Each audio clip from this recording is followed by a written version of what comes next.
It's like a baby's arm holding an apple. It's a big old thumb on the side of a wine bottle.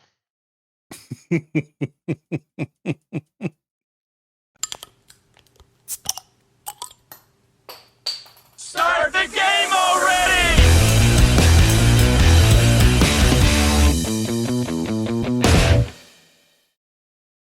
What are you drinking?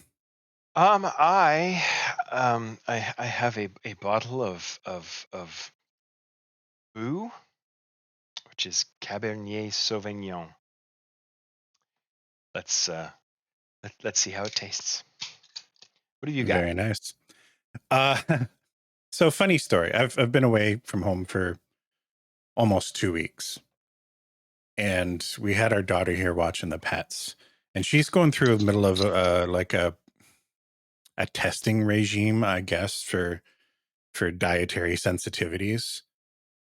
She's been having some issues for a while, and she's finally, her doctor's got her to the point where she's scale back everything, no gluten, no everything, like no garlic even, right? Like it's just a whole bunch of stuff. Wow. We'll see how that goes, and then they're going to add stuff back.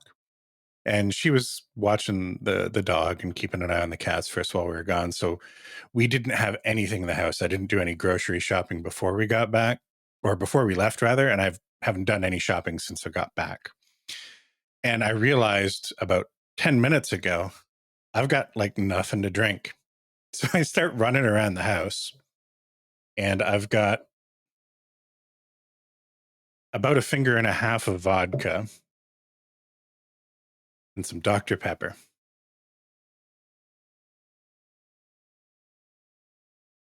Better than nothing.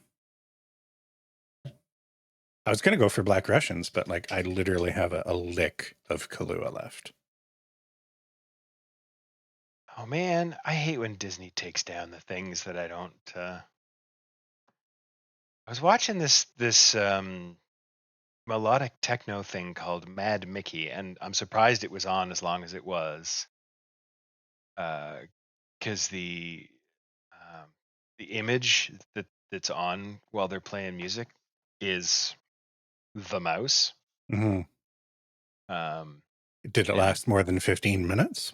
yeah, it was up for a few weeks. It appears to be down now. So it is what it is. Just background music Don't for fuck me. with the mouse. Nope. Nope. So it's good to be back home. Just so everybody knows what the hell I'm talking about. My wife and I went down to Illinois from Canada. Our daughter and granddaughter live there. Pretty sure And it's pronounced Illinois. Illinois. And I've come to the conclusion, and this is going to be very Canadian of me, but it isn't that I don't like America. It's that it doesn't agree with me. And I'm not talking about opinions. I mean like a physical reaction. The water, now the town that they live in, the water is notoriously bad. I think it's like 8% arsenic by volume or something ridiculous. Okay. So Yeah, 100% poison then. basically. In the houses, they have like filters and softeners and all of that kind of shiz. And the hotel that we were staying in probably didn't have as much of it. Like it was a nice enough hotel, but we had our granddaughter over as a sleepover one night at the hotel and gave her a bath. And like it very much looked like we filled the bathtub with pee. It wasn't that Ah, she peed in the tub. She wasn't in the tub yet. oh, But me, showering like at least once a day, sometimes twice a day. And by the third day, I start breaking out in hives. I've still got like rash on the side of my face and all busted up here. It's one of the reasons why I haven't shaved yet, is I just don't want to deal with that discomfort. The food wasn't agreeing with me. It was like a week and change with not having even a decent cup of coffee. wow. Like most of the coffee that I had down there or tried to have was just mostly offensive, right? We Wow. tried one cup on the way back, went through a drive through. McCafe. Like I like McDonald's coffee here, It's good. Yeah. and it was like they didn't know how to make a coffee. Like it was when you go through drive-through, often it's, hey, can you pull around?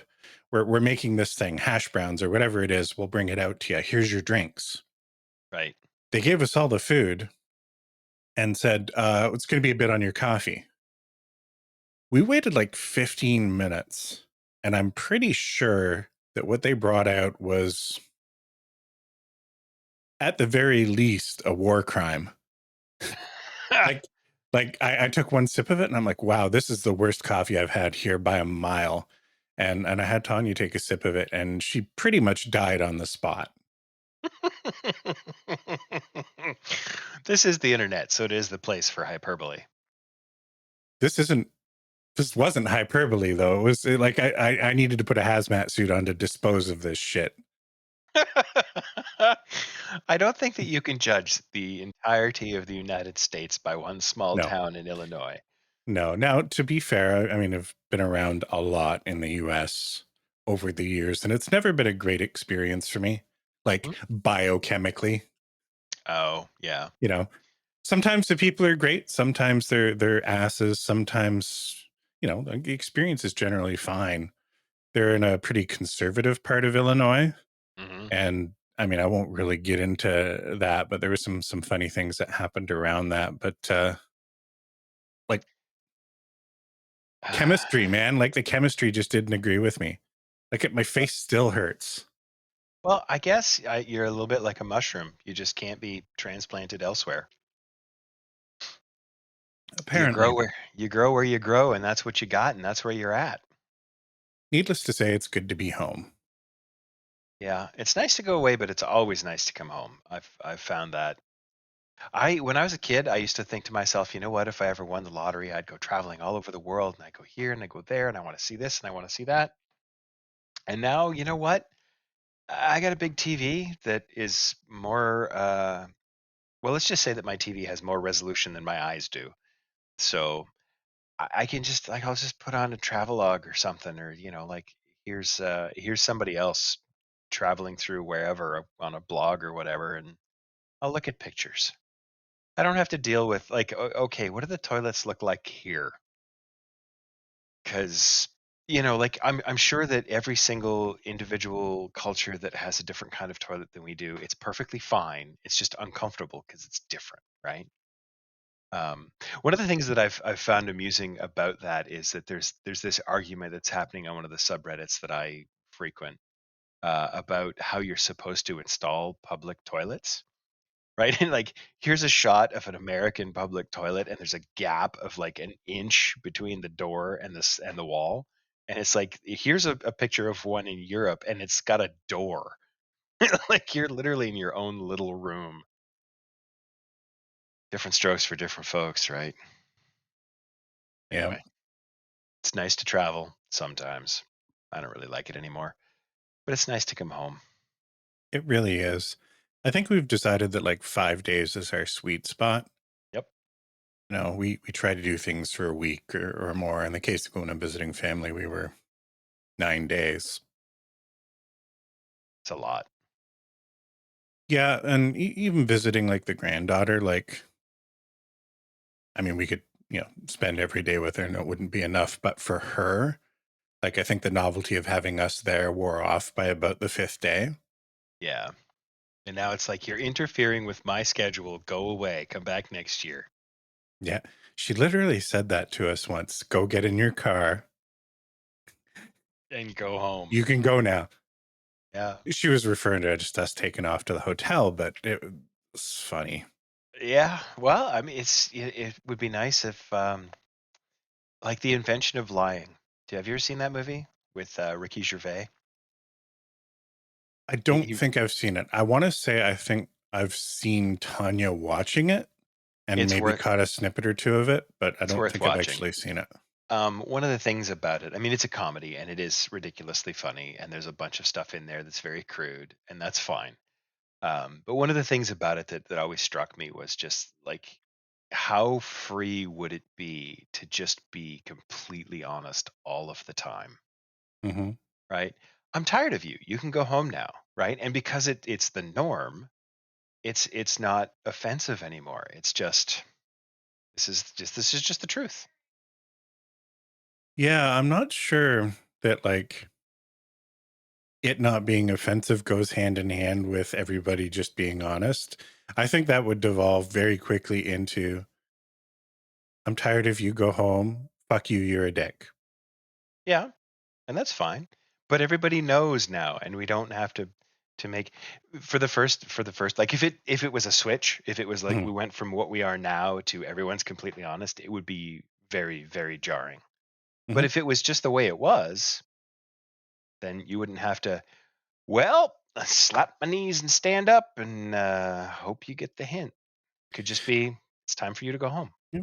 And there have been cultures that I mean, everything gets lost and blurred through the lens of history, but there have been cultures where truthfulness was valued like above anything, like even the little white lies, the nice lies that you tell people to make them feel better were frowned upon. My understanding is like the Achaemenid Persian Empire was like that, Hmm. from the time of Cyrus the Great right on through till basically the end of it. Yeah. Anyway, that's probably too deep for us. Oh, We've yeah, yeah, we've lost our entire audience now. All 12 people have signed off at this point. yeah. Well, I did have something that I wanted to talk about today. All Because again, right. it was one of those things where it's like, hey, we should record. Do you have anything you want to talk about? Nah, we'll figure something out. So I threw some notes in.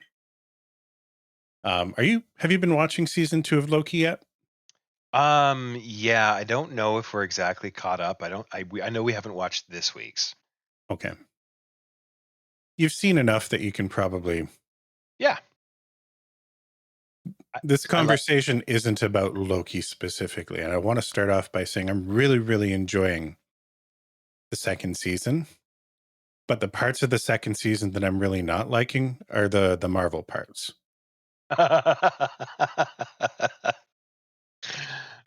So with broad strokes, we can call this topic like cinematic universe fatigue. The question I said is, did the Avengers ruin everything? And I'm not really talking just about the Marvel Cinematic Universe. I mean, it's sort of shaped the industry, and now Oh everything's trying yeah. to do that. Everything's got to be a cinematic universe, and everything's got to be related to everything else. And I'm exhausted. Talking Yes. about Loki season 2 specifically, like mechanically speaking, making that show, it's brilliant. And it's such a stark contrast to having watched the Nick Fury show, Secret Yeah, Invasion, where it was just mechanically horrible in addition to just being terrible across the board. I Like this is disagree. executed visually well, like the everything from the cinematography to set design and costume, and everything has purpose, and it has its own unique thing. Like it's like filmmakers and artists actually made the show. Hmm. And it's exploring narratives that I find interesting, like the idea of predetermination versus free will, and a lot of that stuff is interesting. It's where it's trying to tie it into the rest of the cinematic universe. The Kang shit specifically, I just don't give a shit. Yeah. I really don't, and I don't want to chalk it up to any one particular thing. Um, in general, it's just the two things that jump out to me is everything is so complicated now. And I'm a nerd. I like a little complexity. I like the theory crafting. But now to understand what's going on in this universe, you've got to watch 9 shows, 14 movies.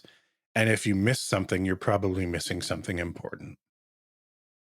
Okay. So I would like to come at this from a slightly different angle.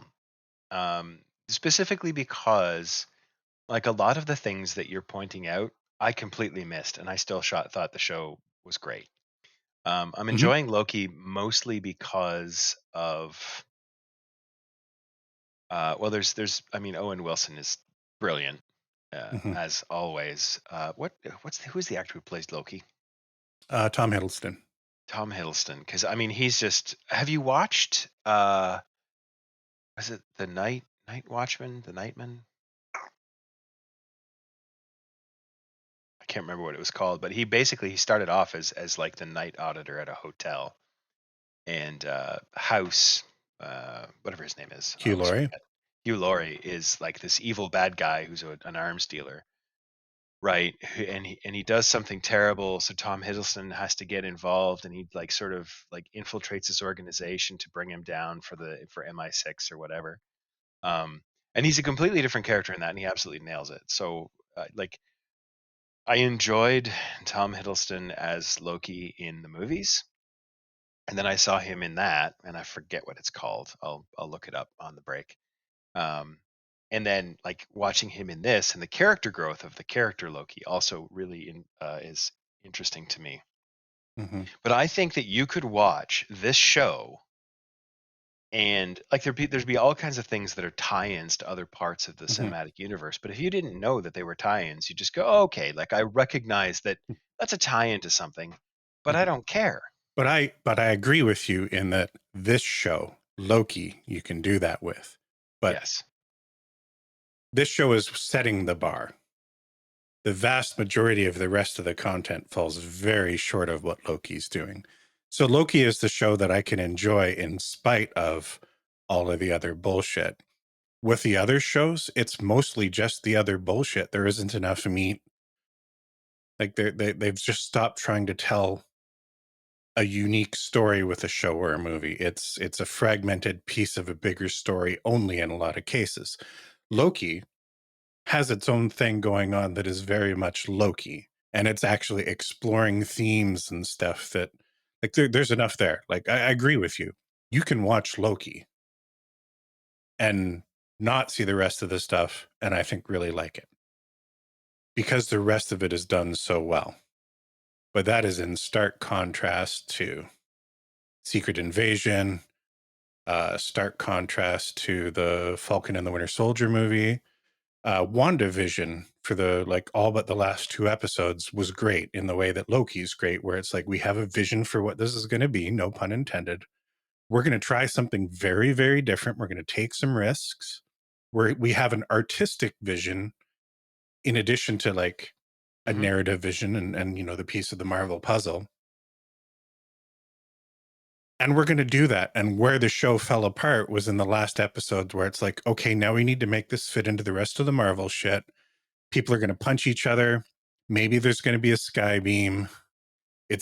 Now all of the stuff that made it unique falls by the wayside, and it's a slog. This doesn't just Yeah. apply to Marvel. Like I'm picking on Marvel because I've been watching Loki, but you look at the way the new Star Wars stuff has been coming out, and I'm a really big fan, speaking of Star Wars, of the way that they've handled the Ashoka storyline.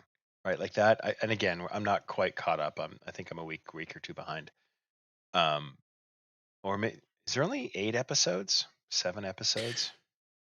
I forget what the final episode count was. It was either 6 or 8. Okay, well, I may have watched all of it then. Where it was like, first of all, Rosario Dawson is brilliant, so I'm pretty sure they could just like put makeup on and say, all right, swing a lightsaber around and say some stuff, and it would still come out okay. But the rest of it was good, where they didn't feel the need to explain everything. Not everything was linked up. Um, Thrawn was understated enough that you got the impression like, okay, he's evil, but he's not foaming at the mouth, and that's refreshing. He's Hmm? not the Emperor, even more refreshing.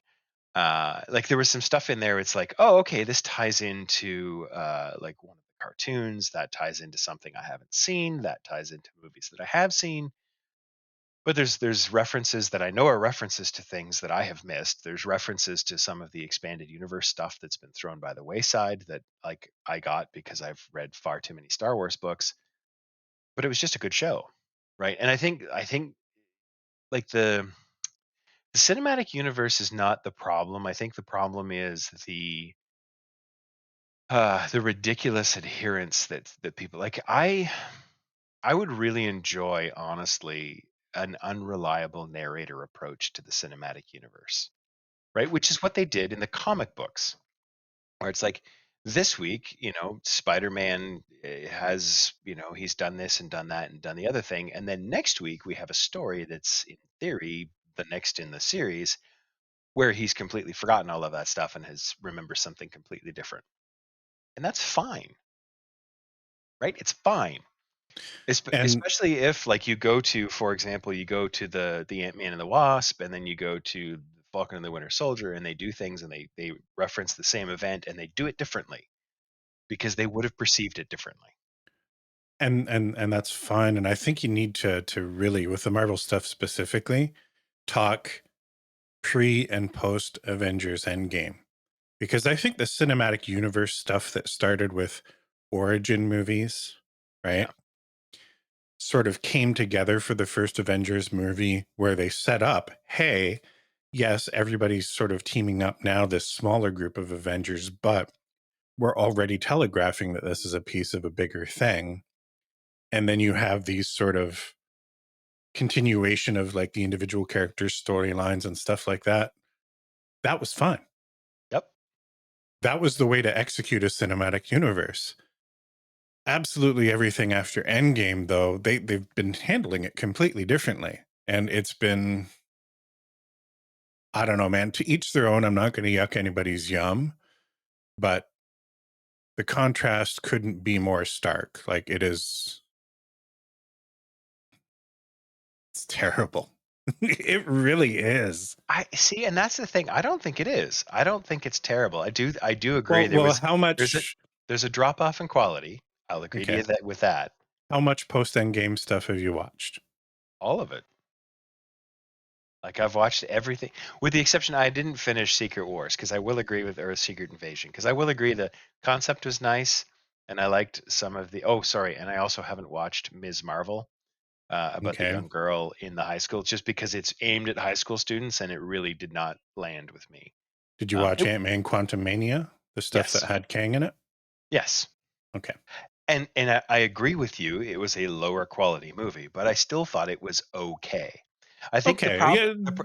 I think the problem is not so much that quality has dropped off. I think it's that the stuff that came before Avengers and up to Avengers Endgame was so good that it raised our expectations to an unreasonable level. Because it was great. It was So different. the It was quality something. has dropped off then. The Like, quality has dropped off, but it has dropped off from a very high bar. like for perspective, there were some things in the pre-Endgame stuff that I was not a huge fan of. The first two Thor movies, eh. They were a bit iffy. I liked Now, them when they I came wouldn't out. say they were bad. They were not bad, but I looked at them as like, okay, this is the not great stuff. Ant-Man, the first Ant-Man movie was kind of my bar for like, hey, perfectly fine, not great, more than adequate, quite entertaining. It was a good time. I liked that movie. I liked that movie. I didn't love it. I don't hold it to the same bar as Winter Soldier. I don't hold it to the same bar as Thor Ragnarok, Well, no, because right? Thor Ragnarok was very definitely the best of the Thor movies. Oh yeah, completely different. They wisely chose a new direction for that character. They realized, oh, Chris Hemsworth can be He can funny. act. He can act. It's great. I don't hold it to the same bar as even, well, actually all three of the Guardians of the Galaxy movie, but the first one specifically. Yeah, But it like was something special. there was those ones that were up here. Then there was most of everything else, not too far below it. And then there was the Thor 1 and 2s down here where it's like, yeah, it was fine. Hmm. Now there's nothing up here. Loki could be up there, like it's sniffing up there for me. Except for all of the other stuff that it has to, the obligatory tie-in stuff. There's almost nothing here now. And everything's down in this Thor 1 and 2 area for me. With the Yeah, exception of the third Guardians of the Galaxy movie, which was didn't quite hit the highs of the first two, but was still pretty damn good. Like, it's sad to say that the Christmas special for Guardians of the Galaxy has been better than pretty much anything else Marvel's done post Endgame.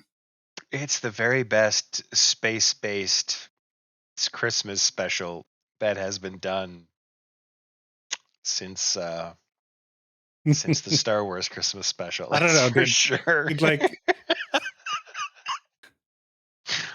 Did the original Battlestar Galactica do a Christmas special or something? Like, surely I there's got don't. to be another one out there. I don't think so. I think they probably looked at the one that Star Wars did and went, Like, did Sequest do something? I'll take oh, Sequest. yeah, nope. I can only imagine that the rest of them all watched the Star Wars Holiday Special and thought, we don't have enough cocaine. We just Yeah. don't have enough. Like, what was Andromeda? What was the one that fucking Kevin Sorbo was in? Oh God. Like, surely they were nutty enough to do a Christmas special. They probably. I know that Star Trek has done a bunch of sort of not quite Christmas, life festival type things Mm. over the years, but All right. So then let me throw this back at you, because we do seem to have some varying opinions here. You've hit the highs of Avengers Endgame. What would you have done to follow that up? I think that after Endgame, you have to very much go, either you have to do one of two things. You have to either try and fire a bigger laser into space, which is what most of them do, right? Because everything must get more extreme even after it's gone to the pinnacle of as extreme as it can reasonably get. Or you break it down into smaller local stories. You do things like your friendly neighborhood Spider-Man, right? One of the Spider-Man going at, like, I've enjoyed all of the Spider-Man movies, as ridiculous as they are. But I mean, the appeal of Spider-Man in the comic books, for me anyway, was like he's not fighting, planet devouring, alien existential threats. He's fighting like dudes who want to knock down a Mm-hmm. building or two, right? It's a local story. It's a story about people.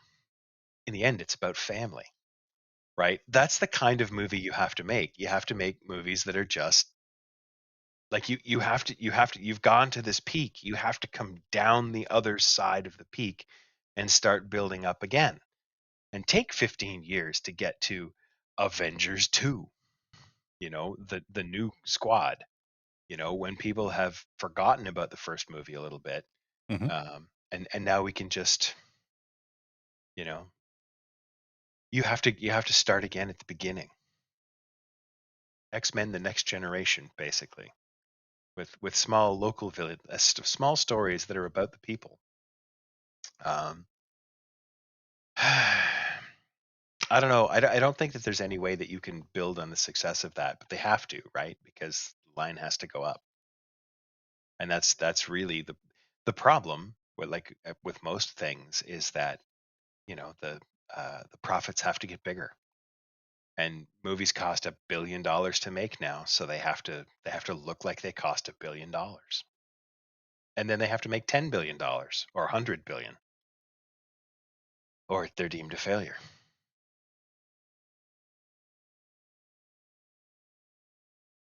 I agree with going small. And I think they somehow took the wrong message from Avengers. And that's why I asked, did Avengers ruin everything?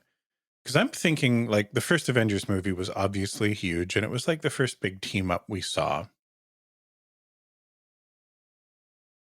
And immediately after that movie, between that and the ramp up to sort of the end game stuff, my favorite content was probably the Netflix Daredevil series. Daredevil was good. Oh, I do have to say, you asked if I've seen, and I said I've seen all of it. I have not watched all of Daredevil, all of Luke Cage. Iron Fist really kind of fell flat They for don't me. even count. Like, they're not even canon. However, though, I did really enjoy the team up that they did. Yeah. Iron Fist was terrible. The Which is sad because Iron yeah. Fist is one of my favorite characters. Oh, and they made some very, very bad decisions with the movie from casting, right? Yeah. It was I horrible. didn't I didn't mind Uh, the casting. They turned him into a bit too much of a like they didn't well, no, I I'd say I don't, the casting not so much because like visually is a bad choice, or even the writing for him was a bad choice. He didn't put the effort in, and I don't know if there was some contractual shit like they had to dumb down so much the shit that that character is known for, like, one of the best martial artists in the world, and it's so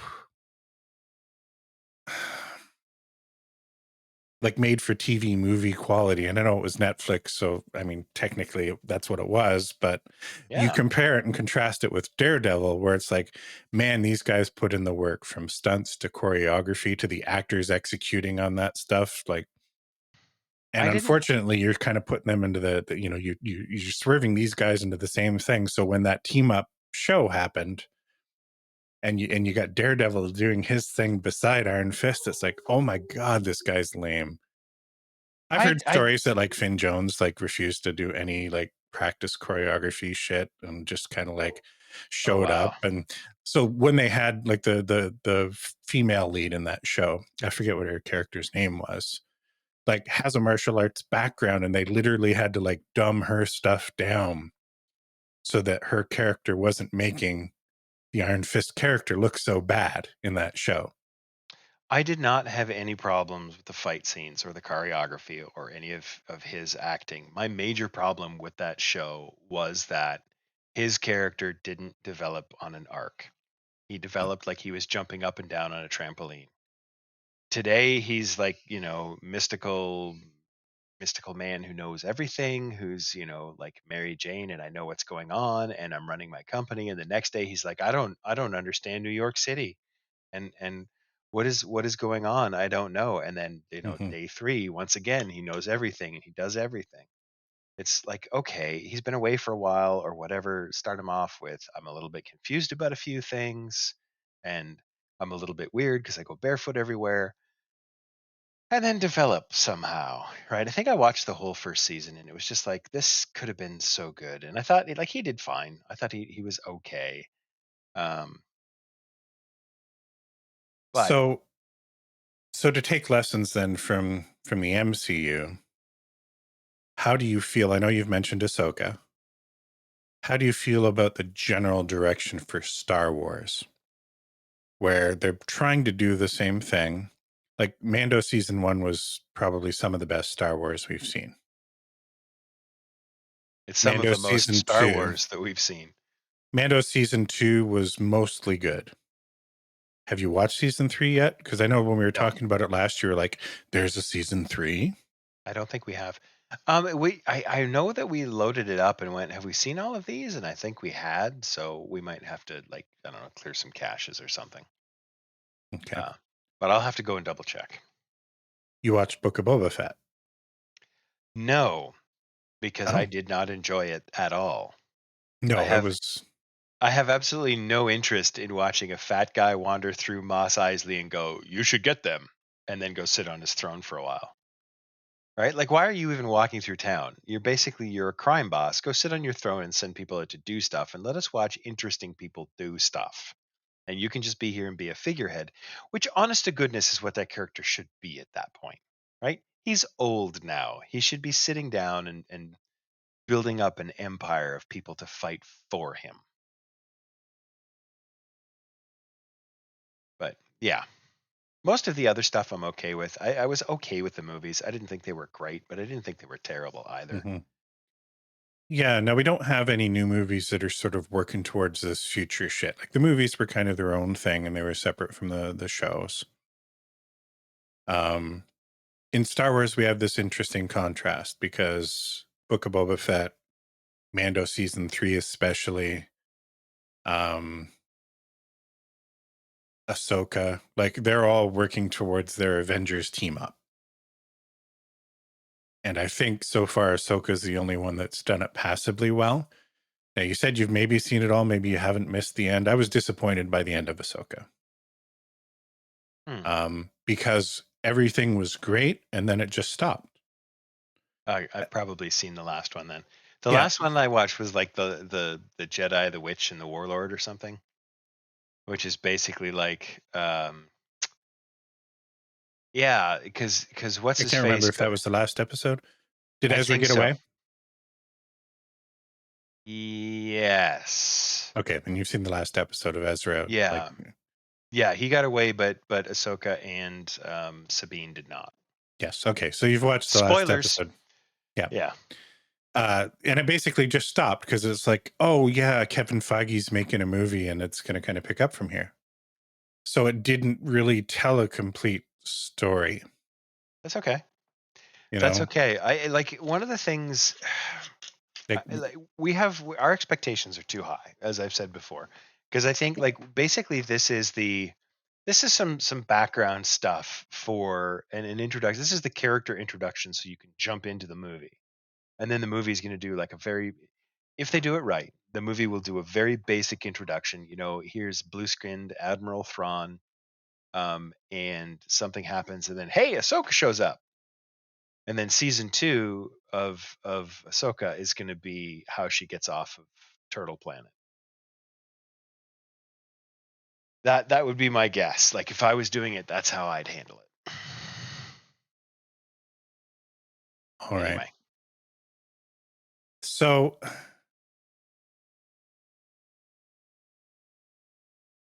somewhat related to complicated cinematic universes that are falling apart at the seams, I want to talk about some table talk. okay. Uh-oh.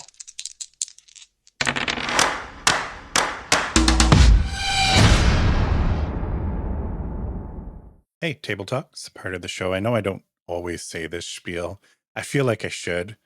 Talking about being professional here, and it's like, hey, each of these segments should have its own little intro rather than we start talking. Hey, we're going to talk about Dungeons and Dragons and table talk shit. You get the drill. There's the 12 of you that are listening.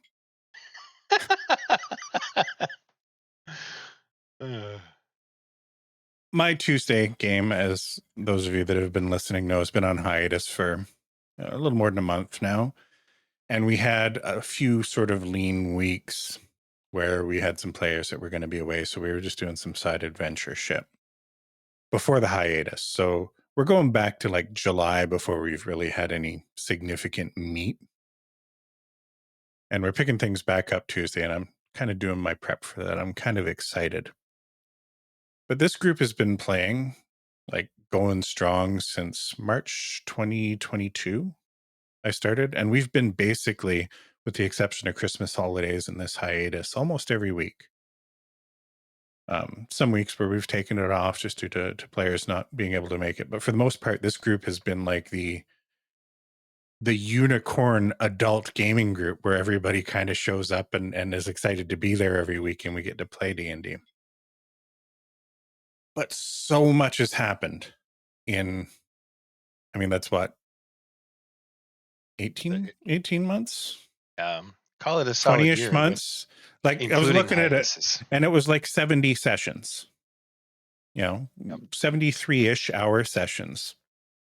A lot has happened. So I had an idea that I want to maybe run by you. First of all, you've had games go on hiatus and pick up. Hmm. What do you guys do when you come back? Typically, well, it depends, right? Because in a group where you have someone who has been taking decent notes, I generally ask them to, give us the story so far. Um, most of the groups that I've played with, there is nobody who's taking notes, so I give them the story so far. And sometimes some of it is a surprise to the players who are coming back, which is okay, right? But you need to do a little bit of a, when we last left our heroes, they were hanging over a cliff by their fingertips with the horse of the bad guy running away. And then, you know, jump right in, hope they catch up. Sometimes it works, sometimes it Mm-hmm. doesn't. in conversations with my group, I think I'm going to try something a little bit different. Um, I don't think it's going to be enough really to just be like, hey, here's where we left off. This was happening. Now, what do you want to do? Like, this is the post Avengers Endgame, or maybe this is like right after the movie right before it. We're going into Endgame, but we've taken this big break, so we need to have the previously on. Yes. But I think I asked my players to just make some point form notes about the things that have happened so far in the campaign that are important to their characters and how their characters feel about it. The big thing I really want to make sure that the players understand, like coming into it after a break, is here's where the characters are at. Here's what their goals are, short term and long term, so that everybody's not coming back and playing a single player game again. Mhm. Not that they were doing that, but like it's easy to remember what's important to you as a character when you're a player. Hard to remember what the rest of your team was up to and how they felt about things. Yes. Now, normally I would treat this like a session 0.5 in the middle, right? Be like, hey, as players, let's talk about this before we start getting into character. But we left off in the middle of some side session stuff just because we had some players that couldn't make the last few sessions, and we did some offline role playing in Discord at almost a mechanically perfect in character moment. Some setup. My characters have been kind of whisked away into this Feywild, and to a certain extent the Shadowfell. There's a little bit of back and forth now because it's a convergence happening. And in doing this, they've all picked up, we'll call them patrons. They're not warlocks. Well, not all of them are warlocks.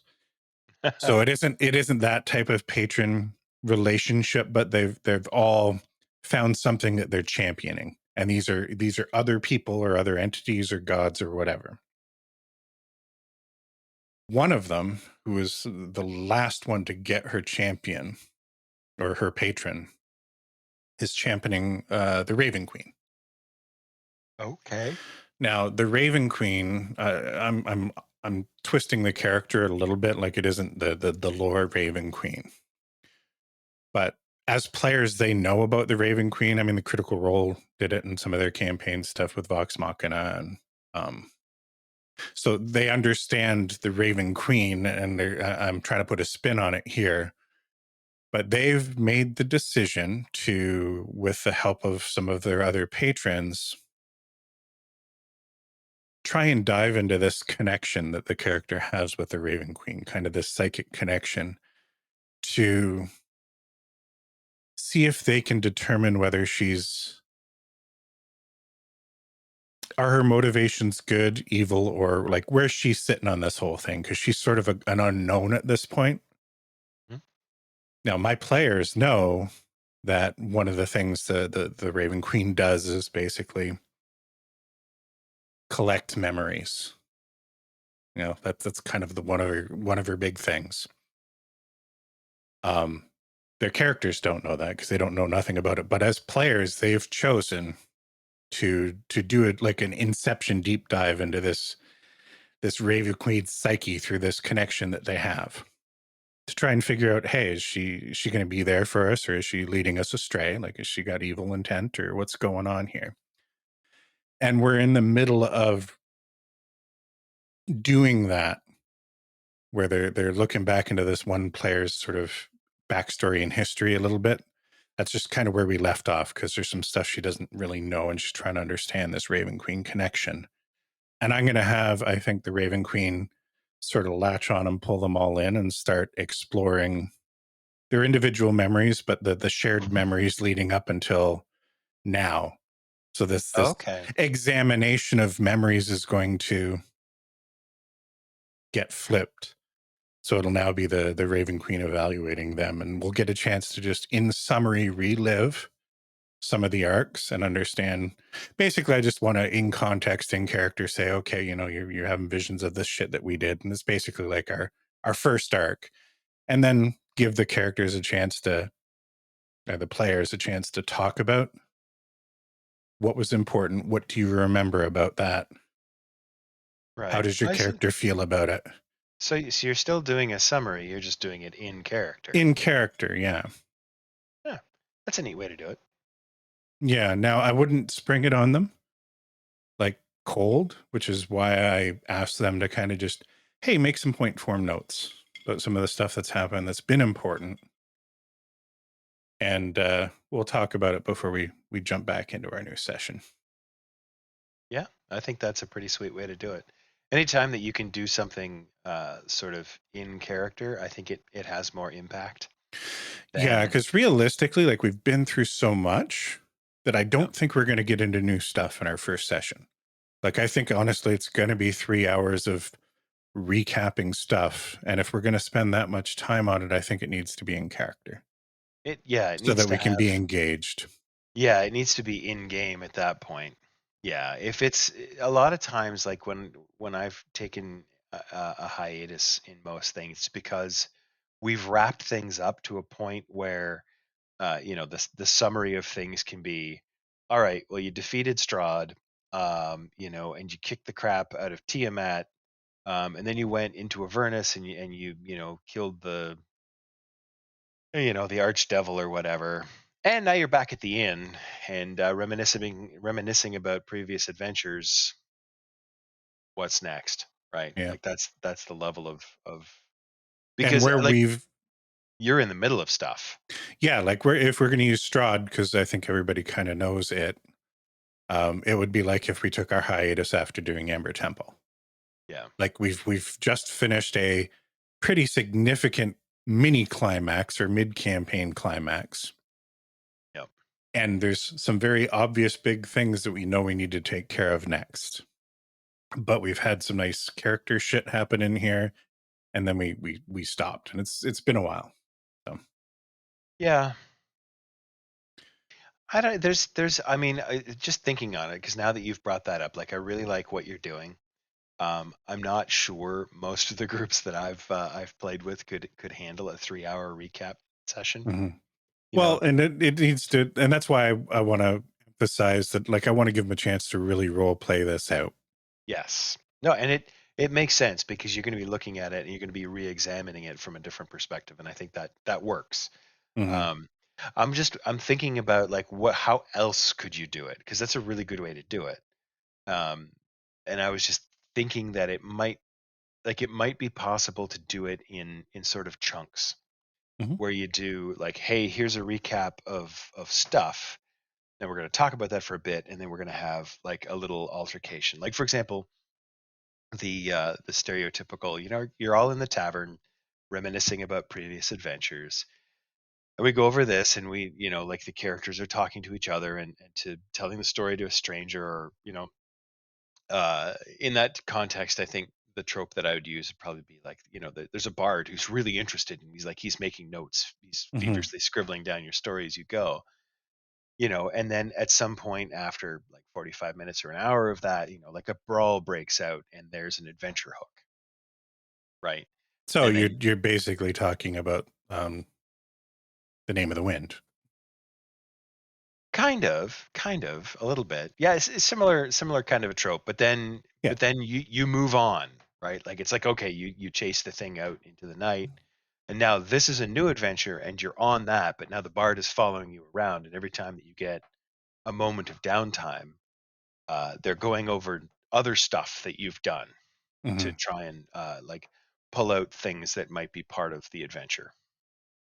I don't know. There's probably a million ways to do it, and to be honest, I haven't thought about it a lot. Hmm. So thinking about it now. So one more question before we start talking about your game.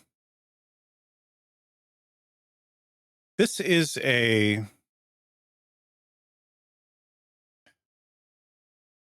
don't know, boundaries question, I guess, between DM and player. Mm. And this specifically has to do with the Raven Queen stuff. as a DM, it's perfectly fine. Like, it's by definition the game to throw new things that will change characters' motivations and goals and how they feel, right? Like, Yeah. new story happens. That is the game. How do you feel about doing something that might alter, either temporarily or permanently, the character that they brought to the table to start with? And I know you kind of got into this a little bit with what was going on with Dulcimer. The Yeah. example offhand here is stealing a memory, forcing a player or a character to forget something. Now, if it's something like, you forget what grapes taste like, it's completely trivial, inconsequential. This would be a thing that I would have them roll for. Like, it'd probably be the result of like a wisdom save or something like that. But let's say I have a character whose parents were killed. We'll give them the Batman origin story. That's pretty common, right? What Yes. if Bruce Wayne forgot about something to do with the death of his parents that lessened the feelings? Would you, as a DM, like, I wouldn't spring that out of character. yeah, I would definitely I would have a discussion with the player ahead of time to say like, look, this is something that I think is important to the story, and I want to do it, but I don't want to spring it on you, uh, because if it is something that is important to how they see it, and here's the reason why. First of all, because or most of all, because the like as the DM, yeah, you could do that. You could say, hey, you forget who you are. You're a thief mhm, now. Chances are they're going to get up and walk away from the table, yeah, but you could do that. I think though that it's important to recognize, and we've talked about it before, that it's a mhm, game, right? It's supposed to be fun for everybody. mhm, And any time that any person at the table is taking away fun from other players, I think at that point it has to be like, is it is it worth it? Right? If it's mhm, part of the story, if it's an integral part of the story, then I'm sure that they'll understand. Um, or if it's something that I don't know, like in the context of the Raven Queen, who I don't know very well, but imagining this kind of a godlike concept, it would be, like memories are what feed my power, and my power is what I give to you in order for you to be my champion. If it was, I'm taking this memory in order to give you this power, in that context, I think it probably works out a little better. If it's, I'm taking this memory because I feel the need to punish you somehow, mhm. or, I had, for example, I had, um, and I don't remember his name. I don't know if you were there with. I had a table of like 8 players when we were still working at Stream, and one of them was a kid named Stu. Oh yeah, Disco Stew. I Disco think I Stu. introduced him to you. Yeah, I think. I think you did. Yeah. And Stu was a great player. I wish I could get in contact with him again because I don't remember his last name. But he was a great player. Matheson, Possible. I think. But anyway, he brought a monk to the table, and it was a half orc monk, and he was an experienced player at a table of people who were mostly new, Hmm. right? So he had optimized his character to a degree where he was outshining everybody, right? So he intentionally did some very foolish things in the context of the game, right? That he knew were gonna injure his character. And at some point, he reached into somewhere and lost a hand. So now he's a one-armed monk, right? Which basically takes away like multi-attack, kind of. It doesn't, like rules as written, Hmm. but like I think I took him aside and talked to him about it. I may have talked to him about it at the table just to say like hey man, like you're doing 50 damage per round, and most other people are doing 6 or 7, right? Like we need to sort of find a way to make this fun for everybody, Yeah. right? You still like you're a monk, yeah. You still are going to do a little bit more than other people. It's fine. We need to slow it down a little bit. So I mean, in the context of that, it worked out, and he's still like I mean, most of for me, most of the fun that comes from that kind of stuff is the role playing things as opposed to the mechanical things. So Hmm. If you're fiddling with mechanical things and it's fun, great. If you're fiddling with stuff that isn't mechanical and it's taking away fun, then it becomes a problem. Mhm. That for me, I guess, is kind of where the line falls. Is like, is this going to increase or decrease the fun that the player is having at the table? And so the fact that I'm talking about this means that I'm really not on one side or the other. I wouldn't spring this in a vacuum on characters. Or at least if I were going to do it, I would limit it to the silly trivial shit. Yeah. You know, you forget your name, or Yeah. you forget, what meat tastes like, or something silly like that. You can just have a You've, goofy role play thing around it. yeah, you've forgotten the name of your first pet. Yeah. Or whatever, something that would not have a mechanical impact and would not significantly impact the character. You have forgotten how to drink out of a glass. Yeah. Or temporarily speaking, you've forgotten a specific language. You forget how to speak common. You've only got other languages now. Just something silly if it was going to be a temporary thing. But here's the situation I find myself in, and it's kind of a meta thing. My players know about the Raven Queen, and as players, they've made the decision to dive into her mind. Oh, Right now, like the characters. antagonistically? No, because from a character perspective, this Raven Queen is a mystery to them. They've heard some stories, but they get the sense that she's not evil, not good, but they're trying to figure it out. And they've decided, Okay. you know what, with the help of one of our other patrons, we've got this psychic link with this patron, this Raven Queen going right now. Let's see if we can follow that back in and measure this entity to see what it's all about. Let's get a better feel for what its motivations are through this psychic link.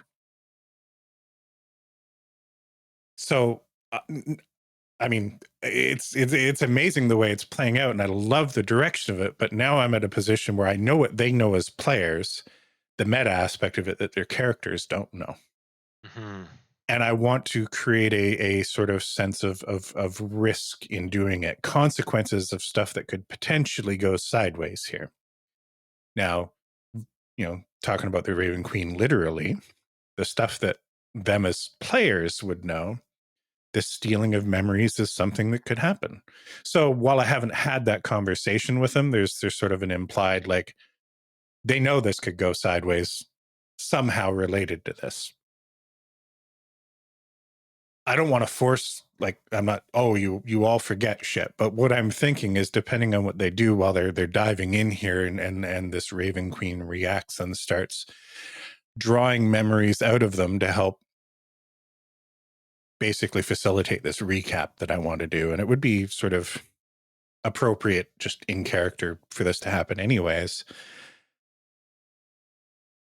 If they try to resist that happening, I'm gonna make them do a wisdom save. Hmm? I'm asking them to roll dice. A 1 is a possible outcome. Oh, okay. I see. So if they roll higher than 8, like, I'm going to make them forget what their favorite drink tastes like. But if they roll a 1, I have to be prepared to make that matter.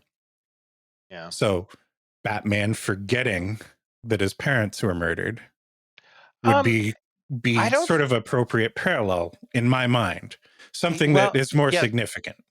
significant. Yeah, I would say though that here's the problem with Batman forgetting that his parents were murdered. Batman is no longer I mean, Batman is an asshole. That's a subject for another Mhm. podcast. Um, but Batman forgetting that his parents were murdered changes who Batman is. Like, it completely changes him. Right, but it doesn't, like, But it wouldn't retroactively change everything he's done up to this point. He would have a no, recollection of everything around it, but what it would do is remove sort of the emotional impact that has had for 20, 30 years for Bruce well, it Wayne now. depends.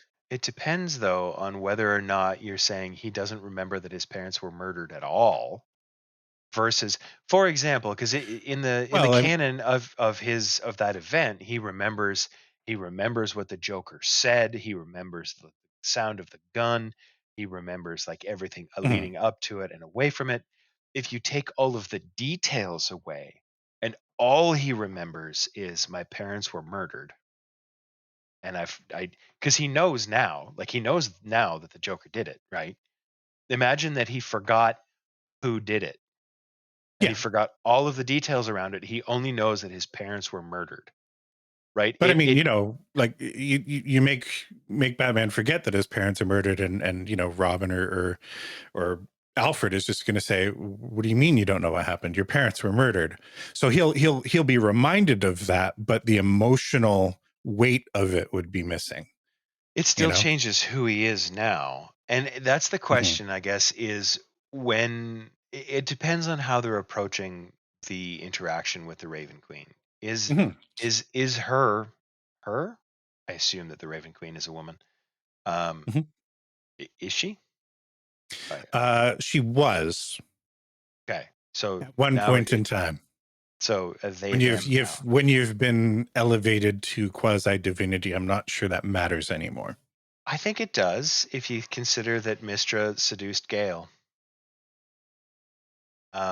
Anyway, not important. It depends on how they approach the Raven Queen. If they come at it like we want to know who you are, who does number two work for, then yeah, take away the memory of that and the emotional impact Hmm. of it, because it's going to change them, and that's a punishment. If Hmm. they come at it like we're uncertain of you, and we Hmm. want to work with you, but like you gotta give us a little something here, then I think taking away some of the details, and taking away, because taking away the immediate memory of your parents being murdered, I think would take away some of the sharpness of the pain without removing the fact that you lost your parents. Do you know what I mean? Hmm. Yep. So it's a question of degree and sort of subtle distinctions between how much of what memories are gone. Hmm. Or maybe, like if it's just okay, the Raven Queen is stealing your memories because that's what the Raven Queen does and is trying to be benevolent about it. They would take away the memory of the feelings at the time, Hmm. right? So you remember it, but it doesn't have the same impact on you as it Yeah. did. So, I mean, I don't think that it's necessarily a problem. Like I say, I think you probably uh, I would be open to negotiations for retconning some of it if I did something that the character Hmm. went, well, this completely changes my motivations, and now I'm not sure what to do, and I don't think I like my Hmm. character anymore. Hmm. And like I think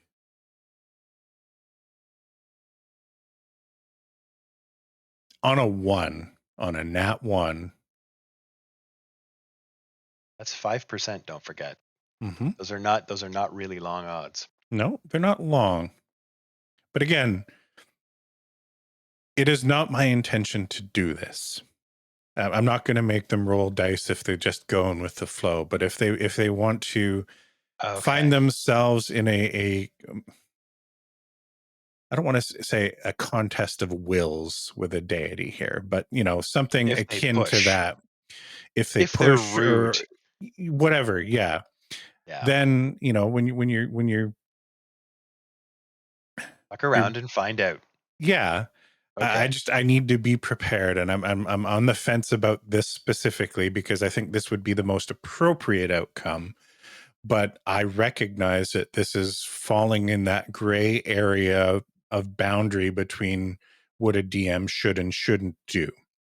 In a vacuum with no context, I shouldn't do this. It's not appropriate for a DM to say, this aspect of your character that you created and brought to my table before session one, I'm changing that now after session 70. I am altering the deal. Pray I Pray that, don't alter. yeah, Yeah.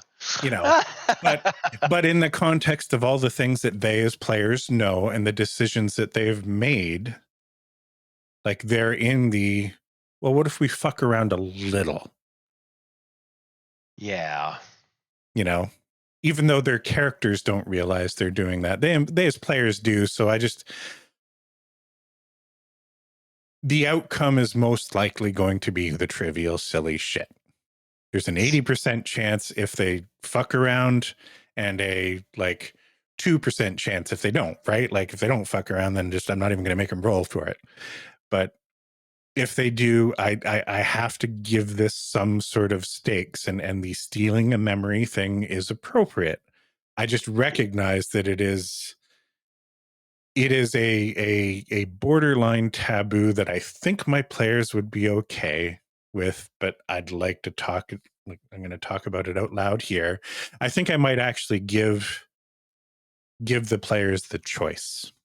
If they roll a 1 or very, very low, I'm going to set like, this is the kind of weight the memory that you're going to lose has. You choose what you want this memory to be. That I think is appropriate. Yeah. You know, this should be something like forgetting that you have a sister, or this should be something like, you know. Yeah. I've had a nightmare like that. Have I told you about that? Yep. I had a nightmare that, like I walked in my front door and literally Cindy didn't remember who I was. This isn't where I live. She's not my wife. Like everywhere that I go, it's like I remember this is how the world was. Very much It's a Wonderful Life Mhm. situation where it's like I don't exist here, and it's, man, I woke up sweating and just like, that's frightening. Yeah, I've had some similar sort of nightmares. I mean, there's a lot of, I think every Star Trek series has done an episode or two that's basically that. Yeah. It's always Uh, fun. yeah, it's a fun idea. I would not want to experience it. All right. Well, hey, we've been more than an hour, so I think I'm going to save Ian's pod bag question for the next segment and get into some parting gifts. And I show you how deep the rabbit hole goes. Anybody want a peanut? So this is a weird one for me. And it's pure happenstance that I even know about this. Now, I'm a big hockey fan. There's some sports that I like, but I'm not a sports bro. And the recommendation I'm going to make at first blush looks like it should be something that sports bros are into. But this is like what a group of sports bros are doing on the side is the really niche thing. The YouTube channel is called Warehouse Games, and it is a side channel by John Boy Media. John Boy Media, sort of a big kind of online creatory type thing around sports. They're huge in baseball. And what they've done is bought, I assume, a big warehouse. And they're running weird sports, silly sports, things like blitzball and in this case, floorball. What is floorball? It's like floor hockey with weird rules, with funky sticks that have almost like a cross between a hockey stick and a lacrosse basket, like a wiffle ball type thing, with Okay. a ball that's like a wiffle ball. Or I'm sure you've used the practice golf balls, the little Yep. plastic ones with the holes in it, like a bigger version of that, like a pickleball or a wiffle ball type thing. Okay. And it's a couple of the hockey guys, podcasters, creators that I watch. Steve Dangle podcast, Steve Dangle's YouTube channel. Been watching that forever. Got invited to participate in this, and that's how I stumbled across it. And it is honestly some of the funniest shit that I've seen in forever. Imagine a cross between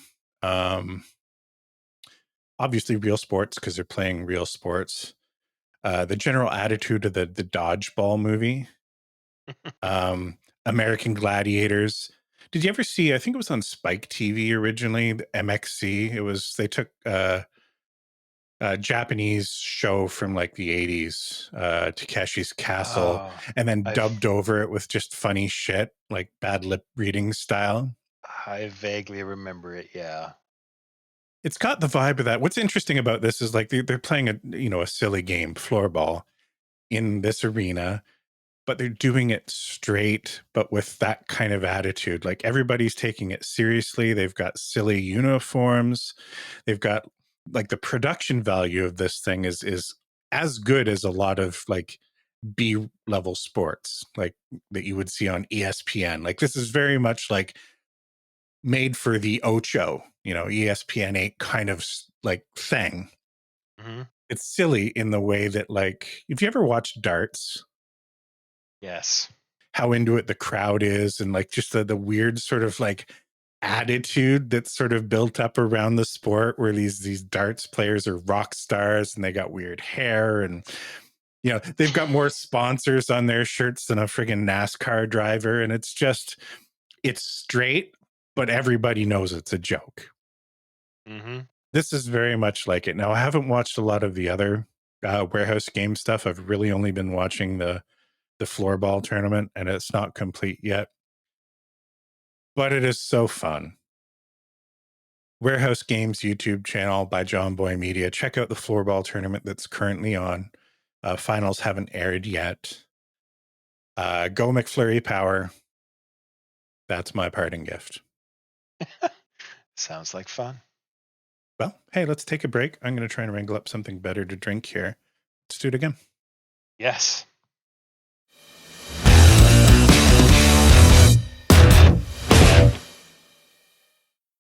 Hopefully this works.